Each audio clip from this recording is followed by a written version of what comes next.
নাম হয়েছে আমার শফিকুল হক। ঠিক আছে, আমি তো এই যে বলুর বিঘা এই ভাইয়ের কাছে বেচতেছি। গাড়িটার নাম্বার হচ্ছে WB69A0208 গাড়ি নাম্বার। গাড়িটার দাম হচ্ছে 4,60,000 টাকা। আজকে এই দাদা আমাকে বায়না করবে কত দেবে? 5,000 টাকা বায়না করবে। আর বাকি যে টাকাটা আছে উনি নাম ট্রান্সফারের দিন দিবে। ঠিক আছে, মানে ডাউন পেমেন্টের টাকাটা, গাড়িটা লোন করে নেবে তো ডাউন পেমেন্টের টাকাটা নাম ট্রান্সফারের দিন আমাকে ক্লিয়ার করে দিবে। গাড়ি কিন্তু আমার কাছেই থাকবে। এবার যেদিন ওনার লোনের টাকা ওনার অ্যাকাউন্টে বা আমার অ্যাকাউন্টে ঢুকবে সেদিন এসে ও আমাকে পেমেন্টটা হিসেব করে বুঝিয়ে দিয়া নিয়ে দেবে। গাড়ির যদি কোনো কেস খামারি থাকে আগের, সেটা আমি পরিষ্কার করে দিব। গাড়িতে ফার্স্ট পার্টি ইন্স্যুরেন্স থাকি ধরেই গাড়ি যদি কোনো পেপার ফেল থাকে সেটা আমার।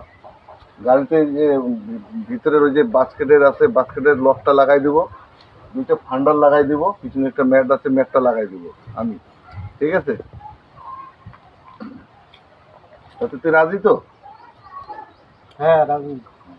তাহলে গাড়িটা তুই নিলি? ঠিক আছে, এখন বায়না কত করবি? 5,000। দে 5,000 টাকা মাইরে দে। ফোন পে দিবি না ক্যাশ দিবি? Phone pay. 5,000 টাকা আমাকে মেরে দিবি। দে মাইরে দে। ঠিক আছে, তাহলে হইলো কথা। হ্যাঁ ঠিক আছে।